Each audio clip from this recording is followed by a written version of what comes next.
உங்கள் அனைவரின் மீதும் அந்த ஏக இறைவனின் சாந்தியும் சமாதானம் என்றென்றும் நிலவட்டுமாக. சமீப காலமாக ஒரு தம்பி, அவன் பேர் வந்து ராசா பாரதி அப்படின்னு சொல்லிட்டு, அவர் வந்து பாரதிய ஜனதா கட்சியில் இருக்கிறாரு, மாநில செயற்குழு உறுப்பினர் அப்படின்னு போட்டுக்கிறாரு.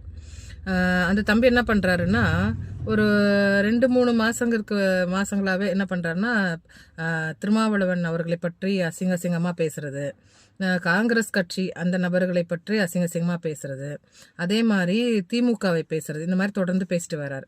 விடுதலை சிறுத்தை கட்சியினுடைய தலைவர் அவரை வந்து எப்படி பேசுறான்னா 420 அப்படின்ற மாதிரி பேசுறான். அவர் சொத்தை தான் திங்குறாரா இல்ல பீஸா பர்கர் ஏதாவது திங்குறாரான்ற மாதிரி டபுள் மீனிங்ல பேசுறது அசிங்கமா. இந்த மாதிரி நிறைய பேசியிருக்கான். இது வந்து விடுதலை சிறுத்தை கட்சியினுடைய தலைவர் திருமாவளவன் அவர்களை பற்றி பேசினது. அதுக்கு அடுத்து என்ன பண்றாங்கன்னா, நம்ம விடுதலை சிறுத்தை கட்சிக்காரங்கெல்லாம் வந்து அவனுக்கு ஃபோன் பண்ணி ஏன் அப்படி பேசுற கொள்ற அப்படின்னு கேட்கும்போது அவங்களுடைய ஆடியோக்களை ரெக்கார்ட் பண்ணி இவன் பேசுறதெல்லாம் கட் பண்ணிடுறது, ஆத்திரத்தில் அவங்க பேசுறத மட்டும் எடிட் பண்ணி போடுறது.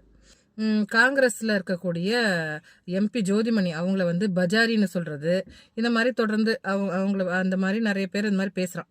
அதுக்கப்புறம் பேச பேச பேச யாருமே இவனை கண்டுக்கல அப்படின்னு நினைச்சுக்கிட்டு சமீபத்துல வந்து ஒரு விவாத நிகழ்ச்சி நடக்குது எக்மூர்ல.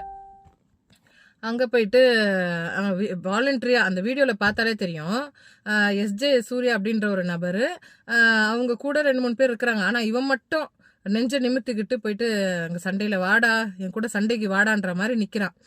இவனை யாருமே கையை வச்சு கூட அடிக்கலை. இவனே வந்து அங்கே போய் வாயை கொடுத்து பிரச்சனை பண்ணி இந்த மாதிரிலாம் பண்ணுறான். அவன் வந்து வாலண்டரியாக எந்த அளவுக்கு அசிங்கமாக திட்ட முடியுமோ அந்த அளவுக்கு திட்டுறான். சரி, ஒரு அரசியல்ன்றது என்னது? ஒரு கருத்துக்களை இப்போ பாரதிய ஜனதா கட்சியில் இருக்கக்கூடிய சகோதரர்களும் விடுதலை சிறுத்தை கட்சியில் இருக்கக்கூடிய சகோதரரும் நட்பு ரீதியாக ஒன்றா தான் இருப்பாங்க. ஆனால் கொள்கை ரீதியாக தான் அவங்களுக்குள்ள ஒரு இது இருக்கும், டிஃப்ரென்ஸ் இருக்கும். சரிங்களா? அதே மாதிரி தான் டிஎம்கேல இருக்கிறவங்களும் பாரதிய நண்பர்களாக என்றைக்குமே வந்து இருப்பாங்க. அவங்களுக்கு ஒரு பிரச்சனை நம்ம போய் நிற்போம், நம்மளுக்கு ஒரு அந்த மாதிரி தான் இருக்காங்க. கொள்கை ரீதியாக தான் எல்லாம் எதிர்த்துக்கிட்டு நிற்கிறோம். சரிங்களா? ஆனால் இந்த பையன் என்ன பண்ணுறான், வாலண்டரியாக வம்புக்கு இழுக்கிறான், சண்டைக்கு இழுக்கிறான். எப்படின்னா கருத்தால பேசுறது கிடையாது. ஒரு கருத்து சொன்னாங்கன்னா அதுக்கு எதிர்வினை எப்படி அந்த கருத்தால சொல்லணும் அப்படி சொல்றது கிடையாது. நீ வாடா, சண்டைக்கு வாடான்ற மாதிரி அவங்கள வந்து ஃபோன் பண்ணி அவன் இருக்கிற லொக்கேஷனு, அவன் இருக்கிற இடம் எல்லாமே சொல்றது. நான் இங்கே தான்டா இருக்கிறேன், ஒரு அப்பனுக்கு பிறந்தேன், நான் ஒரு ஆத்தாளுக்கு, இப்படி எல்லாம் பேசி சும்மா இருக்கிறவங்கள கூப்பிடுறான். அதாவது இவனை அடிக்கணும், அதன் மூலியமா அவன் பெரிய ஆள் ஆகணும்னு நினைச்சு இவன் கூப்பிடுறான். இவனுடைய ஆடியோஸ் வீடியோஸ் எல்லாம் பாத்தீங்கன்னா தெரியும். அவனுடைய ரீல்ஸ்ல போயிட்டு ஆரம்பத்திலே வந்து நான் இவனுக்காக இவன் செஞ்ச செயலுக்கு நான் வந்து தலைவர் திருமாவளவன் அவர்களை பற்றி 420 சொன்னா, அதுக்கப்புறம் டபுள் மீனிங்ல நிறைய எல்லாம் பேசியிருந்தான். இவன் அதெல்லாம் டெலீட் பண்ணியிருக்கான். அதை வந்து நான் வீடியோவாக எடுத்து அந்த வீடியோ எல்லாமே நான் டவுன்லோட் பண்ணி வச்சிருக்கேன். இவன் பேசுறதா இப்போ இவன் டெலீட் பண்ணியிருக்கான். ஆனால் நான் எல்லாமே வந்து டவுன்லோட் பண்ணி வச்சிருக்கேன். இதை வந்து நான் என்ன பண்ணியிருந்தேன்னாக்கா, ஆரம்பத்திலே இவன் பேசும்போது P6 காவல் நிலையத்துக்கு கம்ப்ளைண்ட் ஒன்று கொடுத்து, நான் என்னுடைய கட்சியை சார்ந்த வடசென்னையை சார்ந்த எல்லா நபர்களும் சேர்ந்து, நிர்வாகிகளும் சேர்ந்து கம்ப்ளைண்ட் கொடுத்துருந்தோம். வந்து மனநல பாதிச்ச தம்பி இவர் வந்து ஒரு பேசிடுவாரு, ஆனா வந்து இல்ல நான் தெரியாம பேசிட்டேன் அப்படின்னு சொல்லுவாரு. ஏற்கனவே வந்து இவன் மேல கொஞ்சம் ஒரு பெண்ணுடைய வழக்கெல்லாம் இருக்குது, தற்கொலை எல்லாம் பண்ணிக்கிறதுக்கு போயிட்டான். அதனால இவன் பேசுறதெல்லாம் பெருசா எடுத்துக்காதீங்க, ஒரு சைக்கோ மாதிரி அப்படின்ற மாதிரி சொல்லிட்டாங்க. சில பேர் அங்க இருக்கிறவங்க சொன்னாங்க. சரின்ட்டு நாங்களும் வந்து சரி சைக்கோ யாரும் வந்து ஒரு கருத்துனா கருத்தியல் ரீதியா தானே மோதுவாங்க, இவன் வந்து சண்டைக்கு கூப்பிடுற மாதிரியே பேசுறானே, சரி நிஜமாவே மன ரீதியா இவன் பாதிக்கப்பட்டவன் தான் இருப்பான் அப்படின்னு தான் நினைச்சுக்கிட்டு நாங்க வந்து அதோட நாங்க கம்ப்ளைண்ட் கொடுத்த காப்பி கூட நான் இதுல போடுறேன் பாருங்க. அதோட நாங்க வந்து அமைதி ஆயிட்டோம். சரிங்களா? இது எப்படின்னா, எங்க தலைவர், அதாவது விடுதலை சிறுத்தை கட்சியினுடைய தலைவர் திருமாவளவன் அவர்களை பற்றி பேசியும் விடுதலை சிறுத்தை கட்சிக்காரங்க எவ்வளவு ஒரு அமைதியான முறையில எந்த அளவுக்கு பேசியிருக்கான்னா, இதே அவன் இதுக்கு முன்னாடி இருந்த விடுதலை சிறுத்தை கட்சிக்காரங்க இருந்திருந்தானா அவன் வாயில வந்து கண்டிப்பா மாவுக்கட்டு சட்ட ரீதியா வந்து வழுக்கி விழுந்து மாவுக்கட்டு போட வச்சிருப்பாங்க. ஆனா இன்னைக்கு அளவுல எப்படி பக்குவப்பட்டிருக்காங்கன்னா, எழுச்சி தமிழர் திருமாவளவன் எப்படி பக்குவப்படுத்தி இருக்கிறாங்கன்னா, எது இருந்தாலும் பொறுமையா கையாளணும், எது இருந்தாலும் கருத்தியல் ரீதியா தான் நம்ம வந்து போராடணும் அப்படிங்கிற மாதிரி பக்குவப்படுத்தி இருக்கிறாங்க. அதனுடைய ஆதாரமா தான் நான் இந்த வீடியோ அப்லோட் பண்றேன் பாருங்க. அவன் அவ்வளோ பேசியும் வடசென்னையில இருக்கிற எல்லா நிர்வாகியும் பொறுமை காத்து போய் சட்ட ரீதியா அணுகணும். சரிங்களா? அந்த அளவுக்கு எழுச்சி தமிழர் அவர்களால பக்குவப்பட்டிருக்காங்க அரசியல்ல.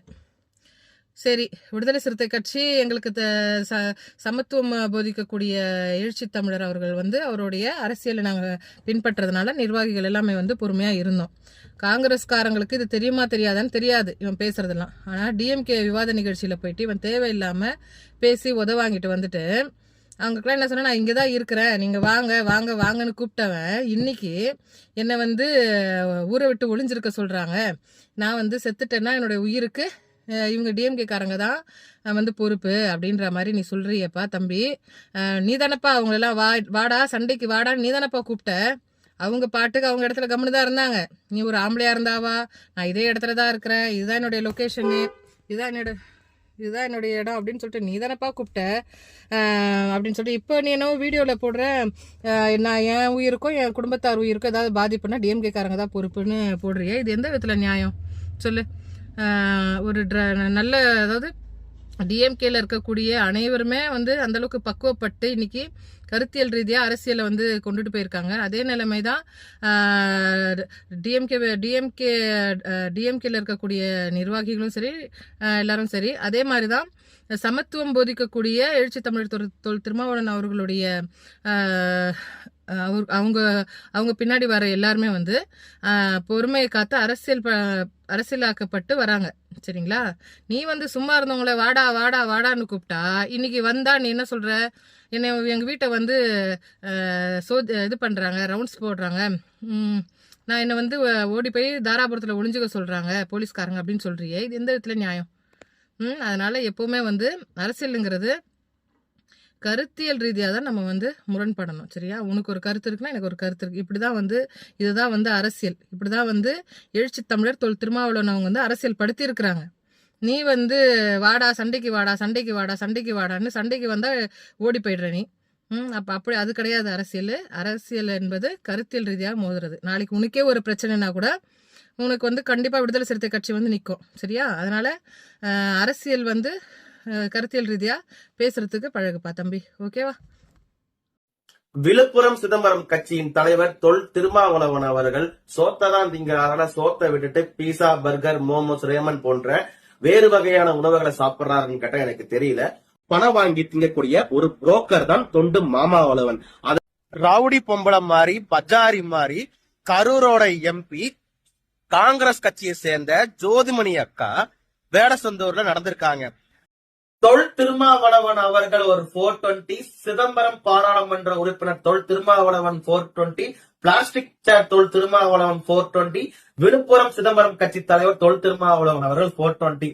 என்னோட வீட்டுக்கு முகம் தெரியாத 4-5 நபர்கள் வந்து என்னை பத்தி என் தெருவில் விசாரிச்சிருக்காங்க. என்னோட போட்டோ காட்டி விசாரிச்சிருக்காங்க. கேட்டா என் தெருவில் இருக்கக்கூடிய மக்கள் கிட்ட கேட்டிருக்காங்க, எதுக்காக இந்த பையன் விசாரிக்கிறீங்கன்னு கேட்கும்போது, இல்ல கிரெடிட் கார்டு பில் கட்டல, லோன் கட்டல அப்படின்னு இருக்காங்க. எனக்கு கிரெடிட் கார்டும் என்கிட்ட கிடையாது, எனக்கு எந்த ஒரு லோனுமே கிடையாது. புரிஞ்சுக்கோங்களேன். தலைமையில் இருக்கவங்க என் வீட்டுல இருக்க வேண்டாம்னு சொன்னதுனால நான் வீட்டை விட்டு போறேன். என்னோட உயிருக்கு வந்துட்டு ஆபத்து இருக்குன்னு சொல்லியிருக்காங்க. என்னன்னா